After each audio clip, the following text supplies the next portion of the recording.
नमस्कार, ये आकाशवाणी पटना है। अब आप अभिषेक दास से प्रादेशिक समाचार सुनिए। पहले मुख्य समाचार। प्रधानमंत्री नरेंद्र मोदी आज पूर्व प्रधानमंत्री भारत रत्न अटल बिहारी वाजपेयी की 101वीं जयंती पर लखनऊ में राष्ट्र प्रेरणा स्थल का उद्घाटन करेंगे। सर्द पछुआ हवा के कारण प्रदेश के अधिकतर हिस्सों में शीत दिवस की स्थिति अगले 3 दिनों तक राहत के आसार नहीं। राज्य सरकार ने नगर निकाय क्षेत्रों में वंशावली निर्गत करने के लिए अंचलाधिकारियों को अधिकृत किया। और क्रिसमस का त्योहार आज श्रद्धा और उल्लास के साथ मनाया जा रहा है। गिरिजाघरों में आयोजित हो रही हैं विशेष प्रार्थना सभाएं। अब समाचार विस्तार से। कृतज्ञ राष्ट्र आज पूर्व प्रधानमंत्री भारत रत्न अटल बिहारी वाजपेयी को उनकी 101वीं जयंती के अवसर पर श्रद्धापूर्वक याद कर रहा है। इस अवसर पर लखनऊ में आयोजित कार्यक्रम में प्रधानमंत्री नरेंद्र मोदी अटल बिहारी वाजपेयी को समर्पित राष्ट्र प्रेरणा स्थल का उद्घाटन करेंगे और जनसभा को संबोधित करेंगे। स्वतंत्र भारत की महान विभूतियों की गौरवशाली विरासत के प्रति सम्मान व्यक्त करने के प्रधानमंत्री मोदी के संकल्प के अनुरूप निर्मित राष्ट्र प्रेरणा स्थल श्री वाजपेयी के जीवन और आदर्शों के प्रति श्रद्धांजलि होगी। उनके नेतृत्व ने देश की लोकतांत्रिक, राजनीतिक और विकास यात्रा पर गहरी छाप छोड़ी है। ब्यौरा हमारे संवाददाता से। राष्ट्र प्रेरणा स्थल को एक ऐतिहासिक राष्ट्रीय स्मारक और स्थायी राष्ट्रीय महत्व के प्रेरणादायक परिसर के रूप में विकसित किया गया है। लगभग 230 करोड़ रुपए की लागत से निर्मित और 65 एकड़ के विशाल क्षेत्र में फैला ये परिसर एक स्थायी राष्ट्रीय संपत्ति के रूप में बनाया गया है, जो नेतृत्व मूल्यों, राष्ट्रीय सेवा, सांस्कृतिक चेतना और सार्वजनिक प्रेरणा को बढ़ावा देने के लिए समर्पित है। इस परिसर में डॉक्टर श्यामा प्रसाद मुखर्जी, पंडित दीनदयाल उपाध्याय और पूर्व प्रधानमंत्री भारत रत्न अटल बिहारी वाजपेयी की 65 फीट ऊंची कांस्य प्रतिमाएं हैं, जो भारत की राजनीतिक सोच, राष्ट्र निर्माण और सार्वजनिक जीवन में उनके महत्वपूर्ण योगदान का प्रतीक है। इसमें एक अत्याधुनिक संग्रहालय भी है, जिसे कमल के फूल के आकार में बनाया गया है, जो लगभग 98,000 वर्ग फुट में फैला हुआ है। सुशील चंद्र तिवारी, आकाशवाणी समाचार, लखनऊ।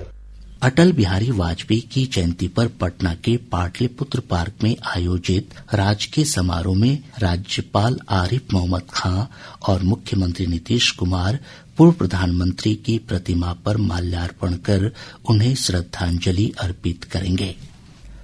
प्रधानमंत्री नरेंद्र मोदी आज पूर्वाह्न 11 बजे सांसद खेल महोत्सव के तहत देश भर के खिलाड़ियों और खेल संघों से जुड़े अधिकारियों के साथ संवाद करेंगे।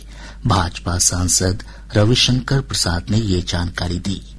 11 बजे माननीय प्रधानमंत्री जी देश भर के उन क्षेत्रों से जुड़ेंगे जहां जहां कार्यक्रम हुआ है। तो पटना में भी वर्चुअल बात करेंगे, कई जगह संभव हुआ तो वो खिलाड़ियों से भी बात करेंगे। ये हमारे प्रधानमंत्री की सोच होती है, नया होना चाहिए, और इस कार्यक्रम को करके हम लोग को बहुत संतोष मिलता है।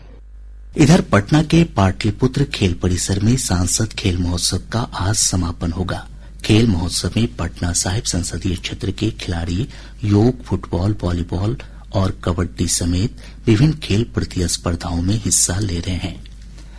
रांची में खेले जा रहे विजय हजारी ट्रॉफी के प्लेट ग्रुप लीग मैच में कल बिहार ने अरुणाचल प्रदेश के खिलाफ खेले गए मैच में एक साथ कई रिकॉर्ड अपने नाम किए। बिहार के कप्तान सकीबुल गनी ने 32 गेंदों में शतक लगाया, जो लिस्ट ए क्रिकेट में भारत की तरफ से सबसे तेज शतक है। वहीं वैभव सूर्यवंशी ने मात्र 36 गेंदों में शतक बनाया। वैभव पुरुषों की लिस्ट ए क्रिकेट में शतक लगाने वाले सबसे कम उम्र के बल्लेबाज बन गए हैं। बिहार की ओर से विकेटकीपर बल्लेबाज आयुष लोहारुका ने भी शतक जमाया। वहीं दूसरी तरफ बिहार की टीम 50 ओवर में 6 विकेट पर 574 रन बनाई, जो 50 ओवर क्रिकेट के किसी भी प्रारूप में अब तक का सबसे बड़ा स्कोर है। साथ ही बिहार की टीम ने सबसे अधिक रन से जीत का भी रिकॉर्ड बनाया। सर्द पछुआ हवा के प्रभाव से राज्य के अधिकतर स्थानों पर शीत दिवस की स्थिति बनी हुई है। मौसम विभाग के अनुसार अधिकांश स्थानों पर अधिकतम और न्यूनतम तापमान में अंतर बहुत कम रह जाने से दिन और रात के समय एक जैसी ठंड का एहसास हो रहा है। आज सुबह पूर्वी चंपारण, पश्चिमी चंपारण, गोपालगंज, सिवान, सारण और बेगूसराय समेत 13 जिलों में घना से अत्यंत घना कोहरा छाया रहा। मौसम पूर्वानुमान में कहा गया है कि 28 दिसंबर तक मौसम के रुख में कोई खास परिवर्तन नहीं होगा। अगले 24 घंटों के दौरान राज्य के दक्षिणी, उत्तर पश्चिमी और उत्तर मध्य हिस्सों में कई स्थानों पर शीत दिवस की चेतावनी जारी की गई है।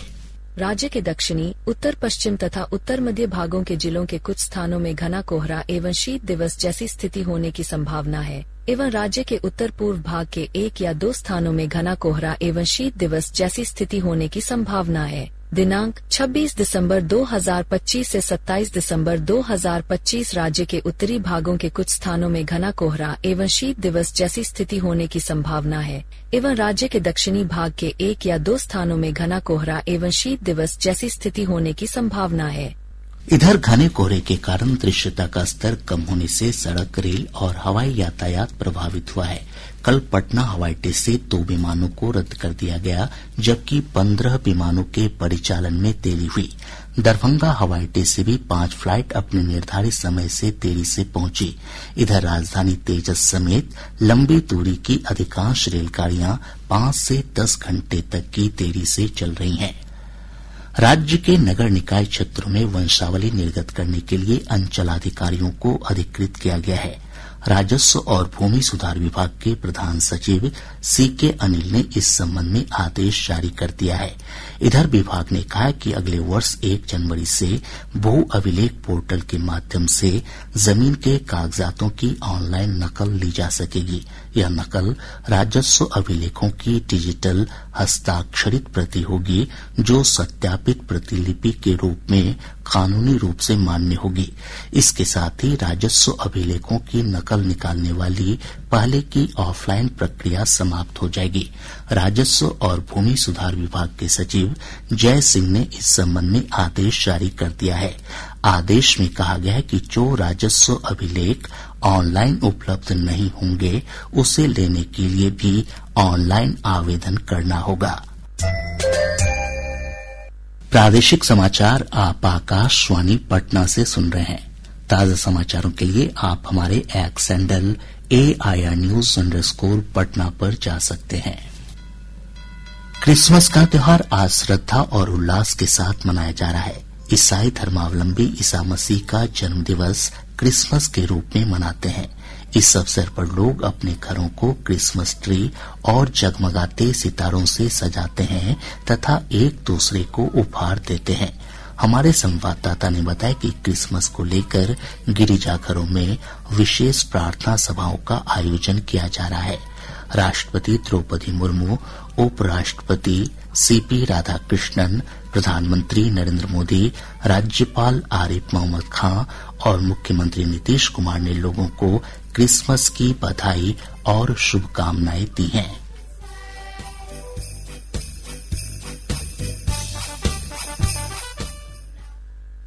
सिखों के 10वें और अंतिम गुरु गुरु गोविंद सिंह जी महाराज के 359वें प्रकाश पर्व को लेकर आज तख्त श्री हरिमंदिर साहिब पटना सिटी से बड़ी प्रभात फेरी निकाली गई। आज बड़ी प्रभात फेरी के साथ ही 11 दिनों तक चलने वाली प्रभात फेरी का समापन हो गया। प्रकाश पर्व का मुख्य समारोह 27 दिसंबर को तख्त श्री हरिमंदिर साहिब में आयोजित किया जाएगा।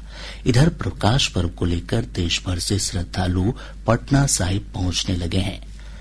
कैमूर जिले के मोहनिया प्रखंड के जैतपुर भदवलिया गांव के कमलेश कुमार को अदम्य साहस, मानवता और परोपकार के लिए मरणोपरांत राष्ट्रीय बाल पुरस्कार से सम्मानित किया जाएगा।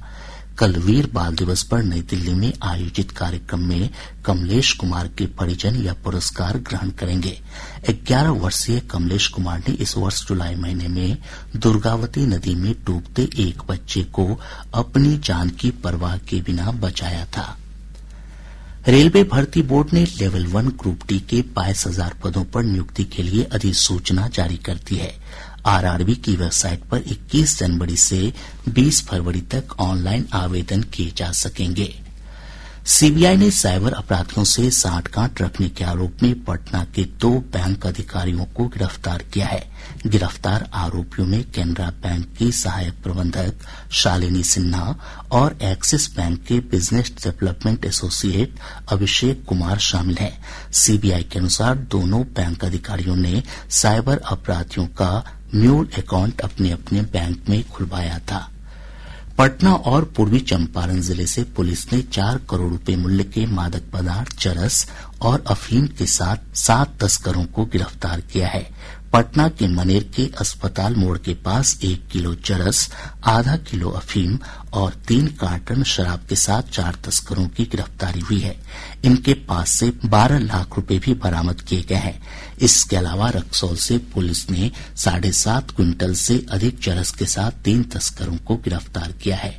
वहीं अररिया जिले के फुलकाहा थाना क्षेत्र के मधुरा उत्तर स्थित एक घर में पुलिस और एसएसबी ने संयुक्त रूप से छापेमारी कर 300 ग्राम ब्राउन शुगर के साथ एक तस्कर को गिरफ्तार किया है। सारण जिले के गरखा थाना क्षेत्र अंतर्गत अलोरनी बाजार के पास एक ट्रक और 4 पहिया वाहन के बीच हुई टक्कर में 2 लोगों की मौत हो गई।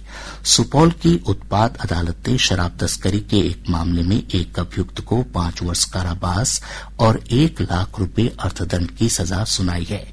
एसटीएफ की टीम ने मुंगेर से कुख्यात हथियार तस्कर मोहम्मद फिरोज आलम को गिरफ्तार कर लिया है।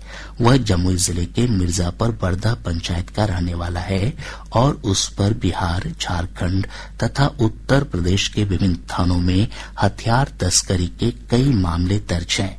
रोहतास जिले में उर्वरक की कालाबाजारी करने के आरोप में एक प्रतिष्ठान पर प्राथमिकी दर्ज करते हुए लाइसेंस रद्द कर दिया गया है, जबकि 9 प्रतिष्ठानों से स्पष्टीकरण की मांग की गई है। अब पटना से प्रकाशित प्रमुख समाचार पत्रों की सुर्खियां। आज के सभी समाचार पत्रों ने अलग अलग खबरों को प्रमुखता से प्रकाशित किया है। हिन्दुस्तान लिखता है, अपार्टमेंट की सभी फ्लैट की एक जमाबंदी होगी। राजस्व विभाग ने नियमावली तैयार की, मंत्री की मंजूरी का इंतजार।